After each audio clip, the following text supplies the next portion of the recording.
तो स्टूडेंट अभी हमने सुपरपोजिशन प्रिंसिपल देखा था, जिसमें कि हमने फोर्स नेट फोर्स निकालना सीखा था मल्टीपल चार्जेस का। तो मल्टीपल चार्जेस के रिस्पेक्ट में नेट फोर्स निकालना सीखा था। एक एनसीईआरटी का एक सेटअप ले रहा हूँ, एनसीईआरटी का एक बहुत फेवरेट क्वेश्चन ले रहा हूँ, जिसका कि यहाँ पे डायग्राम मैंने बना रखा है। यहाँ पे आपके पास एक इक्विलेटरल ट्रायंगल है ABC।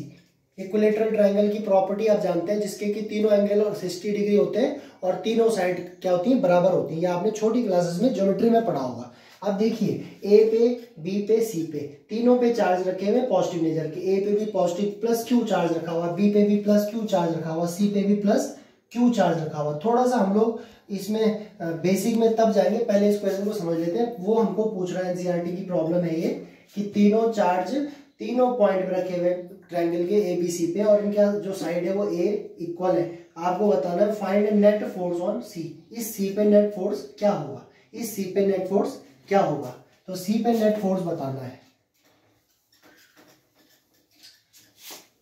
ठीक है। तो इसको देखो कैसे करना है। यहाँ पे प्रॉपर्टी लगेगी, जब दो चार्ज पॉजिटिव होते हैं तो इनको क्या कहते हैं, लाइक चार्ज कहते हैं। तो लाइक चार्ज में कौन सा फोर्स होता है, रिपल्सिव फोर्स होता है। गुड, तो रिपल्सिव फोर्स होता है। तो देखिए C पे हमें नेट चार्ज निकालना है। तो B पे भी पॉजिटिव चार्ज रखा हुआ है Q का, C पे भी पॉजिटिव चार्ज रखा हुआ है। तो यहाँ पे जो प्रॉपर्टी के अकॉर्डिंग इसको आगे की तरफ भेजेगा, और इसको हम लिखेंगे FCB means force on C due to B।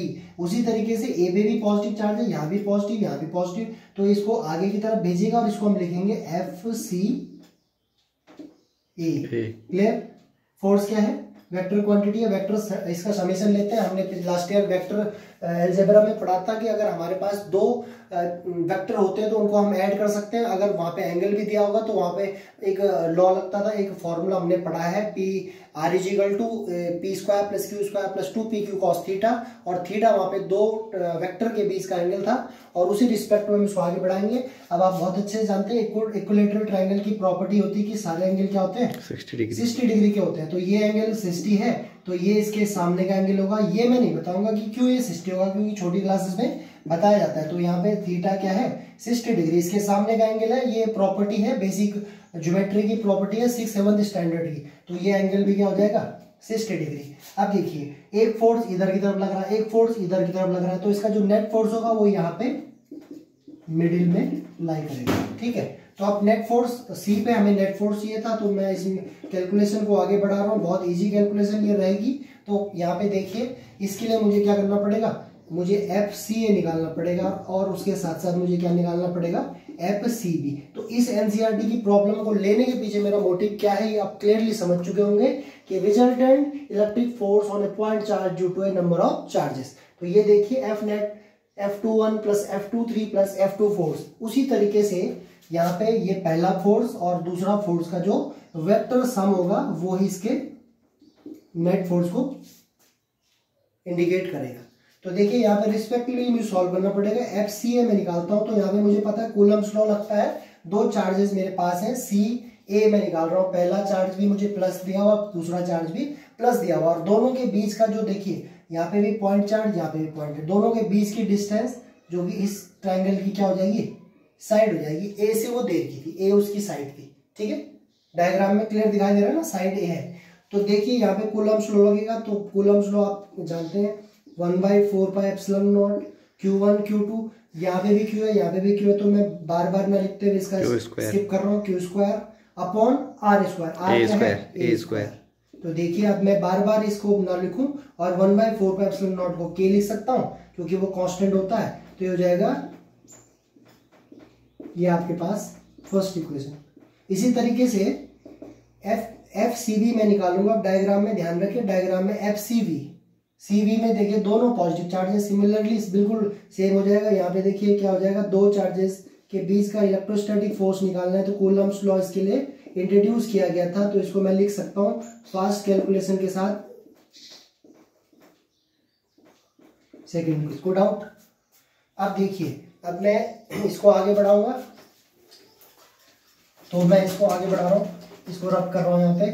Superposition principle, दोनों का मैग्नीट्यूड, Fnet मुझे निकालना है, Fnet मुझे निकालना है। थोड़ा सा आप ध्यान रखें, देखिए KQ² upon A², KQ² upon A², इन दोनों की वैल्यू क्या है, सेम है, मैग्नीट्यूड सेम है, तो थोड़ी देर के लिए अगर मैं इसको एफ से कर देता हूँ मेरी कैलकुलेशन आसान हो जाएगी। मैं इसको एफ से कर सकता हूँ कैलकुलेशन आसान बनाने के लिए, क्योंकि मैग्नीट्यूड सेम है।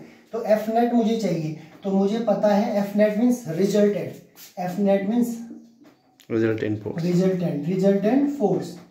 और ये हमने लास्ट ईयर पढ़ा था, r is equal to p square plus p q square plus 2pq cos of theta, under root से हमने लास्ट ईयर फॉर्मूले से ड्राइव भी किया था वेक्टर में। तो देखिए मैं इसको ज़्यादा लेंथी नहीं लूँगा, और ये वाला रिजल्ट मैंने एफ से किया हुआ, थोड़ी देर के लिए मैंने क्या से किया हुआ है, एफ से किया हुआ है। तो क्या हो जाएगा ये सारा, तो लिख लेते हैं क्योंकि फर्स्ट टाइम आप लोग कर रहे हैं तो लिखना पड़ेगा f c c b plus 2FCA FCB cos of, देखिए थीटा 60 डिग्री। और ये आपको मैथमेटिकल ट्रिग्नोमेट्रिक रेशियो, ये आपको 10th स्टैंडर्ड में पढ़ाए जाते हैं। cos 60 की वैल्यू जो होती है वो होती है 1/2।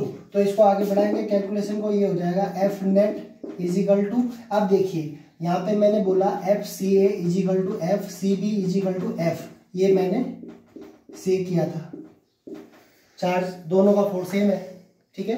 तो इसको यहाँ पे रखिए, तो ये हो जाएगा F square plus 2F into F into 1/2, 2 से 2 कैंसिल, ये हो जाएगा F square plus F into F क्या होता है भाई, एफ स्क्वायर। अब इसको सॉल्व प्लस करेंगे, क्या है बताइए, 3F square, good, 3F square. आप समझदार हैं, एफ स्क्वायर का अंडर रूट लेंगे तो एक एफ बाहर आ जाएगा, और अंडर रूट 3 सॉल्व नहीं होता है, ये हो जाएगा अंडर रूट 3F, ठीक। अब हमने जो एफ से किया था उसकी वैल्यू हमको मालूम है क्या, KQ square upon A square. तो यहाँ पे उसको हम रखेंगे, रिप्लेस करेंगे, तो मुझे एफ नेट मिल जाएगा अंडर रूट 3 इंटू वैल्यू क्या थी, KQ square upon A square. और आप जानते हैं फोर्स की यूनिट क्या होती है, न्यूटन। बाकी कोई भी वैल्यू नहीं दे रही हमको, तो ये आंसर आ जाए। Thank you.